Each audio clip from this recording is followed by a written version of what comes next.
Hello guys, இந்த video நம்ம என்ன பார்க்க போகிறோம் அப்படின்னா க்ரீன் ஃபிஷ் பார்க்க போகிறோம். அதாவது ஆயிலே இல்லாமல் நல்லா ஃபிஷ் வந்து ஃபார் ஹெல்த்தி அண்ட் டயட் ரெசிபிக்காக பார்க்க போகிறோம். ஃபஸ்ட்டு ஒரு கை அளவுக்கு புதினா எடுத்துக்கோங்க. அப்புறம் 4-5 நான் பச்சை மிளகாய் எடுத்திருக்கேன். அவங்க எவ்வளோ உரப்பு தேவையோ அதுக்கேற்ற மாதிரி எடுத்துக்கோங்க, காரத்துக்கு தக்கன. அப்புறம் 3 பல் பூண்டு பெருசாக எடுத்திருக்கேன். அதுக்கப்புறம் கருவேப்பிலை கொஞ்சம், அப்புறம் மல்லித்தலையும் வந்து ஒரு கைப்பிடி அளவுக்கு எடுத்து வச்சுக்கோங்க. இது நல்லா வாஷ் பண்ணிடுங்க. நல்லா க்ளீன் பண்ணி ஹாஃப் லெமனும் எடுத்து வச்சுக்கோங்க. ஏன்னா நம்ம ஃபிஷ்ஷுக்கு தயிர் ஆட் பண்ண முடியாது இல்லையா? ஸோ அதனால் இது எல்லாத்தையும் மிக்ஸி ஜாரில் ஒன்றாவே போட்டு அரைச்சிடலாம். நல்லா மையாக அரைக்கணும். நல்ல பேஸ்ட் வந்து ரொம்ப ஸ்மூத்தி ஃபைன் பேஸ்ட்டாக இருக்கணும். ஸோ எல்லாத்தையுமே இதில் ஆட் பண்ணிக்கோங்க. ஆட் பண்ணிவிட்டு தயிர் ஆட் பண்ணக்கூடாது ஃபிஷ்ஷுனால, இல்லை சிக்கன்னா இது தயிர் ஆட் பண்ணிக்கலாம். ஸோ இது எல்லாத்தையும் போட்டுட்டு ஹாஃப் லெமன், அது போக இஞ்சி கொஞ்சம் எடுத்துக்கோங்க, ஓகேவா?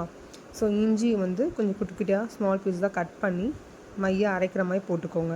அப்போ தான் நல்லா அரையும். இப்போ ஹாஃப் லெமனையும் புழிஞ்சு விட்டுடலாம். விட்டதுக்கப்புறம் நல்லா ஃபைன் பேஸ்ட்டாக நல்லா அரைச்சி எடுத்துக்கோங்க. கொஞ்சம் தேவைன்னா லைட்டாக தண்ணி எடுத்துக்கோங்க, உப்பு போட்டு அரைச்சிருங்க. இப்போ இந்த ஃபிஷ்ஷை எடுத்து வச்சுட்டு அந்த அரைச்சி வச்ச பேஸ்ட்டை அந்த ஃபிஷ்ஷில் அப்ளை பண்ணுங்கள். கொஞ்சம் கொஞ்சமாக நல்லா ஈவனாக அப்ளை பண்ணுங்கள். எல்லா இடத்துலையும் படுற அளவுக்கு ஈவனாக அப்ளை பண்ணிடுங்க. அப்ளை பண்ணி ஒரு ½ hour ஊற விட்டுருங்க. ஊறினதுக்கப்புறமா அதை ஒரு வாழை இலையை எடுத்து 2ஆக கட் பண்ணிக்கோங்க. நடுவில் பீஸாக 2ஆக கட் பண்ணிவிட்டு அந்த வாழை இலையில் இந்த பீசஸ், இந்த ஃபிஷ்ஷை நம்ம ஊற வச்சுருந்தோம் இல்லையா, அந்த மீனை அதில் போட்டு வைங்க. வரிசையாக அடுக்கி வைங்க. ஏன்னா இது நம்ம தோசை தவாவில் போட்டு நம்ம வந்து வேக வைக்க போகிறோம். ஸோ அதனால் வந்து ஈவனாக அடுக்கி வச்சுக்கோங்க. அந்த மசாலா மீதி இருக்க மசாலா ஏதாவது தட்டில் இருந்தாலும் அதை வந்து இதில் அப்ளை பண்ணி விட்டுருங்க. அப்ளை ஈவனாக எடுத்து வச்சதுக்கப்புறமா 2 சைடும் வந்து இங்கிட்டும் அங்கிட்டும் நடுவில் எடுத்து வச்சுட்டு இங்கிட்டும் அங்கிட்டும் வந்து ஃபோல்ட் பண்ணிடுங்க.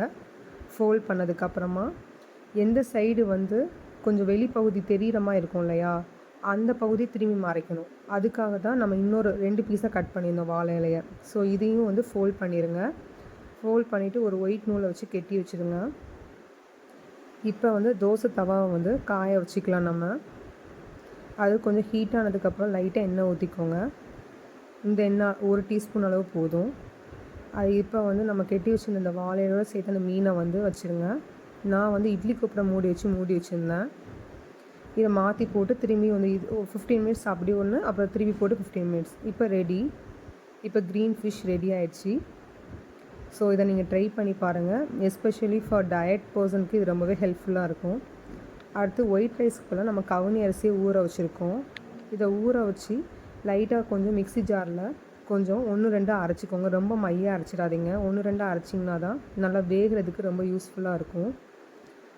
ஸோ வந்து கொஞ்சமாக நல்லா அரைச்சி எடுத்துக்கோங்க. அரைச்சதுக்கப்புறமா லைட்டாக அதுக்கப்புறம் ஒரு குக்கரில் தண்ணி ஊற்றி நம்ம அரைச்சி வச்சுருந்தோம் இல்லையா, அந்த அரிசி ரொம்ப மையாக அரைச்சிடாதீங்க, லைட்டாக அரைங்க. அதை வந்து அதில் போட்டுக்கலாம். குக்கரில் கொட்டினதுக்கப்புறமா தேவைங்கிற அளவுக்கு உப்பு ஆட் பண்ணிக்கோங்க. ஆட் பண்ணிவிட்டு நல்லா வந்து கரண்டி வச்சு கிளறி விட்டுக்கோங்க. மிக்ஸ் பண்ணிவிட்டு இதை மூடி வச்சுருங்க. மூடி வச்சு ஒரு 3 விசில் வந்ததுக்கப்புறமா வந்து சிம்மில் வச்சு ஒரு 15 மினிட்ஸ் கழித்து நம்ம எடுத்தோம் அப்படின்னா செம்மையாக சாப்பாடு ரெடி ஆயிரும். ரொம்ப சாஃப்டாக இருக்கும்.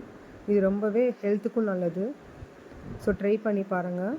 இது நல்ல ஒரு டயட் ரெசிபியாக உங்களுக்கு இருக்கும்னு நான் நினைக்கிறேன். நான் இதை அரிசி இந்த சாப்பாடும் வச்சு மீனும் வச்சு மீன் குழம்பும் வச்சுருக்கேன். ஸோ பாருங்கள். பிடிச்சிருந்தா சப்ஸ்கிரைப் பண்ண மறந்துடாதீங்க. பாய்.